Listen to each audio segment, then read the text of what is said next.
Hi everybody, and welcome back to our data structures and algorithms series. In our last video we learned about linked lists, and we also learned how to implement a singly linked list. In this video we're going to learn how to implement a doubly linked list. So why are we going to learn about doubly linked lists? Well, if you remember from the previous video, a singly linked list has the data element, and it also had one pointer that point to the next element in the list. And if you remember, when we had to delete a node, we had to iterate through the list in order to find the node to then delete it. And we had to keep track of the previous node that we were deleting from so we didn't have a hole in our list, so we connected the two. This difficulty in deleting a node that's at the end of a singly linked list points out its major limitation. So the doubly linked list adds a second pointer that points to the previous node. So if you see here, we have this is the data element, and then it has a pointer that points to B. This is the previous. Since this is the head of the list, it's null. For B, it has a pointer that goes to C, and it has the previous pointer which points to A. Now, this makes it a lot easier to delete B. So instead of having to keep track of our previous node and our next node, we can see this at B and make the updates as appropriate there. Now, as you can see, these methods to manipulate these type of lists are a little more complicated than the singly linked list counterparts. But as you will see, that complication improves on the time complexity. So let's implement a doubly linked list. So what I've created here is a new directory for our doubly linked list example, and I copied the node.h file that we created when we implemented the singly linked list into the directory. And we're going to modify this node file in order to make it represent a node for our doubly linked list. So if you remember from when I showed earlier, our doubly linked list has a next pointer, but it also has a previous pointer. We need to make one more pointer to the previous node. So this will be node previous. We'll just call it prev for short. So then when we initiate our node object, our previous will be set to null.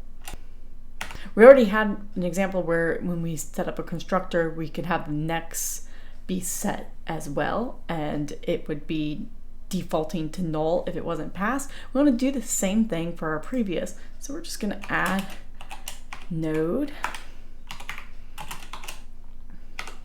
run first node to P, that will equal null. And that means that it will default the previous to null if it's not passed in. So we'll set prev equal to P.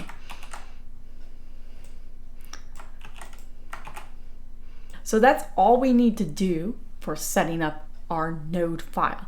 Let's now set up our header file for our doubly linked list. Let's make a new file, call it doubly linked list.h. And this header file is going to be the same as our singly linked list, except for the fact that our constructors are going to be renamed. So we can take our singly linked list header, copy it, and just rename this to doubly. Why is this the case? I'm showing you how to implement a singly linked list or a doubly linked list with basically all the same methods. We're just changing the implementations of those methods so that you can understand the difference between a singly linked list and a doubly linked list, not just on the diagram, but also on how the code is implemented. Because at the end of the day, you aren't going to be writing a list when you go and work as a software engineer. A list has already been implemented for you in a library. You just need to understand how the list, understand the time complexity it takes for searching that list, for retrieving information, for deleting something from it. When you understand these tiny little details, it makes you become a better software engineer. So at the end of the day, you're learning principles that make you become a computer scientist. And then once you're a computer scientist, you become a good programmer. But day to day, you're not thinking about the complexity of a list. You're thinking about how to write the code. But if you understand why and how it works, you are a good programmer. So from that tangent, let's continue on with now implementing our doubly linked lists. So now what I've done is I've taken a copy of the singly linked list C++ file, and I have renamed everything to doubly linked lists, and I removed the implementations for our insert, delete, and search. What I have not done is changed our deallocation method, and I will explain why after we do our inserts and deletes. And I have not changed our print list, because our print list is our sanity check. So this is just going through each element in the list, so we can just go through each next to print out the contents in the list. And this is our sanity check to make sure that when we test our methods, we did everything correctly. So let's first look at our insert. So our insert method is going to be very similar to our singly linked list insert. The only difference is that we have to keep track of when we need to change our previous. Now remember, our insert method is inserting at the end of our list. So first, similar to our singly linked list, we need to create the node. So we can do node n equals a new node. We're initiating the node with the data that we are passing in. And then we have to check if our list is empty. And since we're keeping track of our tail and also our head, basically if our head or our tail is null, then our list is empty.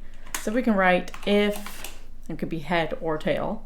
So if our tail is null, then we need to assume that our list is empty. So here we're saying the list is empty. So in this case, our head would equal n, and our tail would equal n. And the next for that node and the previous for that node is null, right? Because there's only one item in the list, and that's what this is. So we add that one item in, it doesn't point to something, and it doesn't point to a previous node. When there is an element in the list, we want to insert at the tail.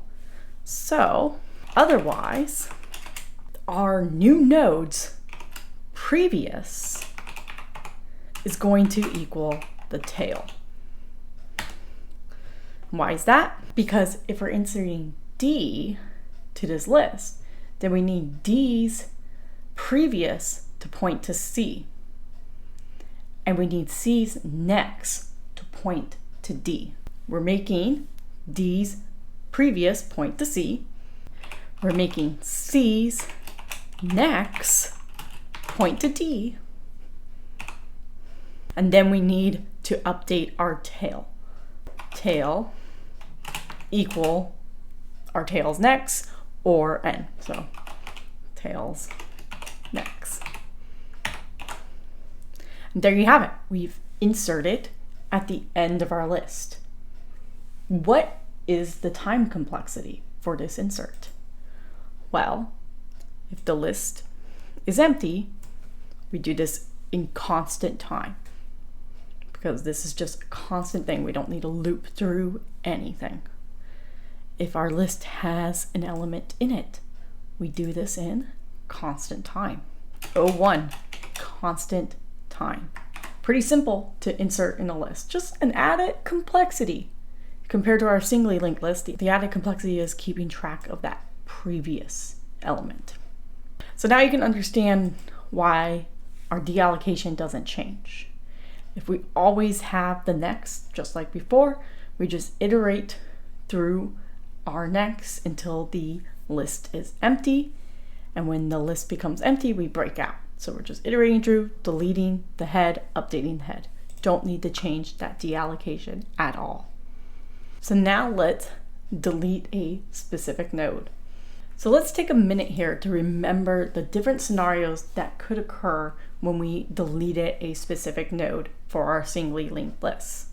So we had one case where the list was empty and we just aired out. Then we had the case where there was only one element in the list. And so in that case, we just removed the list and the list became null.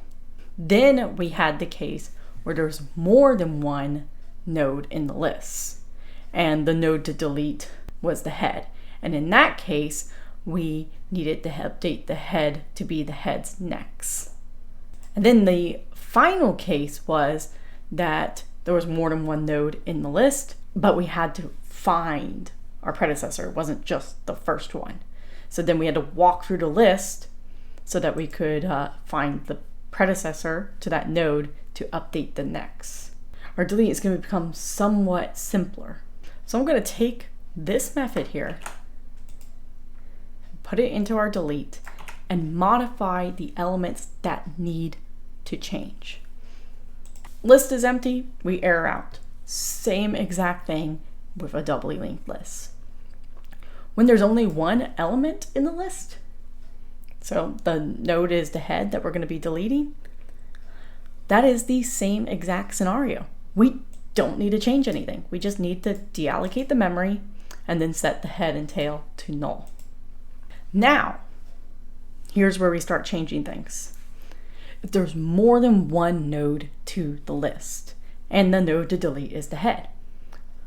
So in this case, this step is still the same.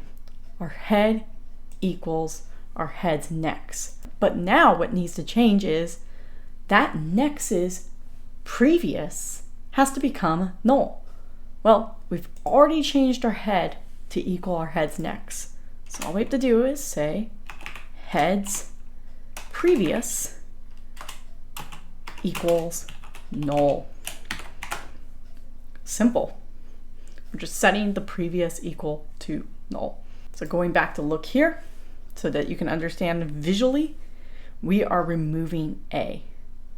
So A's next was B, so B becomes the new head.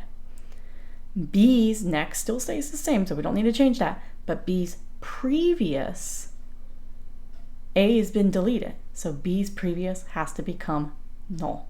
That is what we're doing. All right, last step. We have more than one node in the list. This snippet of code, this is what's going to change. So I'm going to remove that. We have more than one node in the list.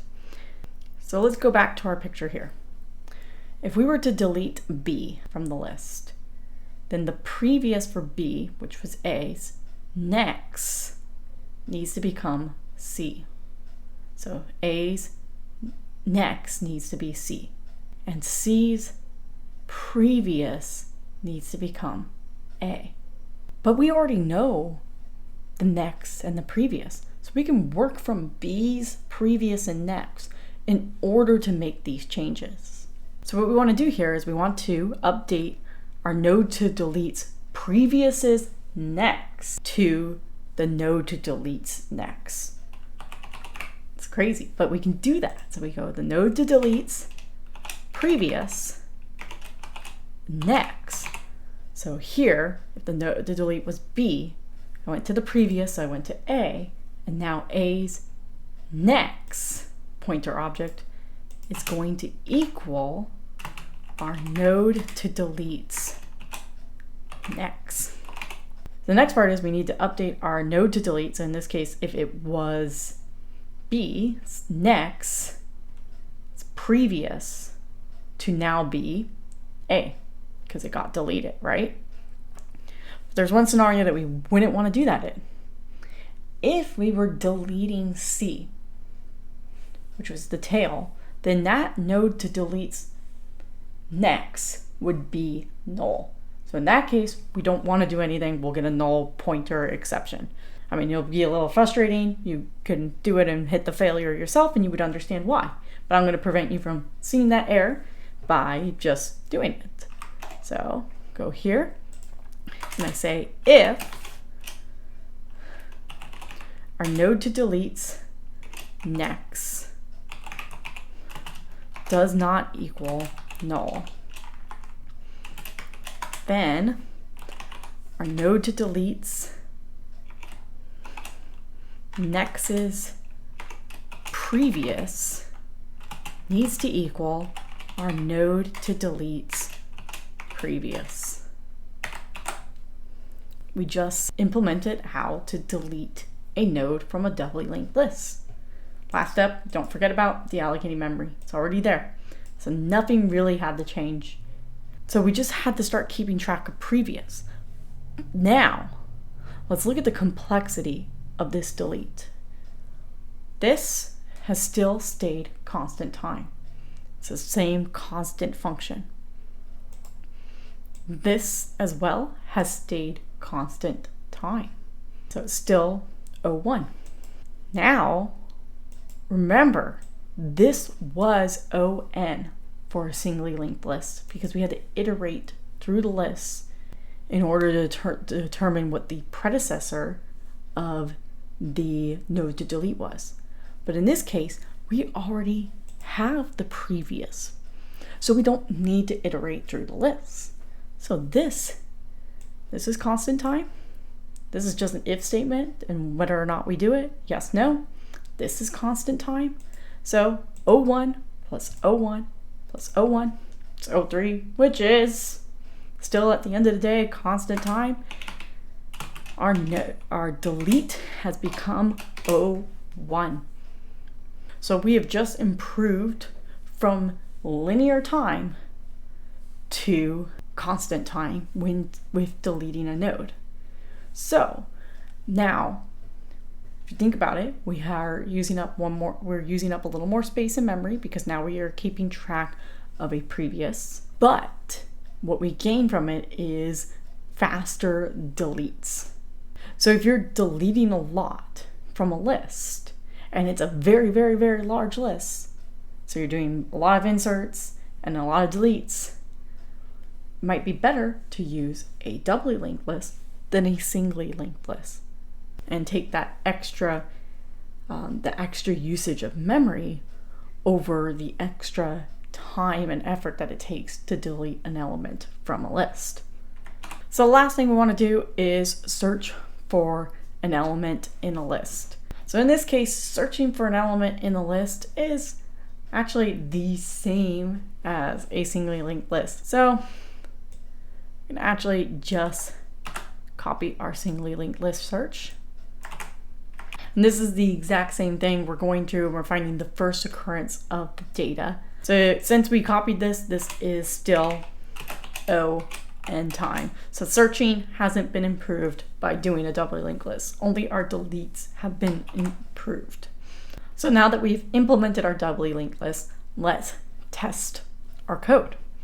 So our test function from our singly linked list example will work exactly the same with our doubly linked list example. So we don't need to change anything of our test function. And the outprint should be exactly the same. So I've just taken our test example and replaced singly with doubly linked list. And we're going to run it and see all these cases work out. So first, we should have an outprint where the list is empty. So this will outprint 1. Then we're going to insert 1 into our list. So this will outprint 0, meaning that it's not empty anymore. We'll insert 2. So when our list outprints, we'll have 1 and 2. Then we'll insert 3, and our list will outprint 1, 2, and 3. Then we will search for 2. And in this case, we're going to find 2 as the second element in our list, and since we start counting at 0, this will outprint 1. Then we're going to delete 2. We'll print the list and see that 1 and 3 are the only elements in the list, and if we search, our outprint will be -1. So I ran my makefile and I got an error, and this is good because I made a mistake here. All right, so I actually forgot to put my template argument in the insert statement. So I go here and I can add my template argument for our node as well as here. This will actually fix all the errors that it's saying right now. As you can tell with C++, sometimes the error is a little cryptic. So so the biggest tip that I can give to you when you get a compilation error in C++ is to read the first error message, because the following error messages actually get more cryptic because it failed on the first error, and depending on how the compiler interprets the remainder of the messages, it was saying like, oh, end's not declared. But that's not really the case. It's the fact that we just didn't set up the template class correctly. So now once we do this, we can run our make and it builds. So my biggest tip here, run into an error with C++, start with the first error. Try to solve the first error before looking at the last error, okay? So we ran our makefile. Now let's run our main. And the outprint is what I said it would be. We have that our list is empty. Then we inserted 1, so our list is not empty. Then we inserted 2, and the outprint is 1 and 2. We inserted 3, so the outprint was 1, 2, 3. We searched for 2, and 2 was the second one, but we start at 0, right? So 0, 1, so the index is 1. Then we deleted 2, so the list just has 1 and 3, and we searched for 2, and it's not in the list, so we returned -1. So there you go. You've just learned how to implement a doubly linked list. In my next video, I'm going to review other types of linked lists. In my next video, I'm going to review other types of linked lists like circular list, skip list, and self-organizing list. If you liked what you saw and you just want to stay notified to more data structure and algorithm videos or any other videos that I'm uploading on YouTube, please subscribe. Until then, happy learning.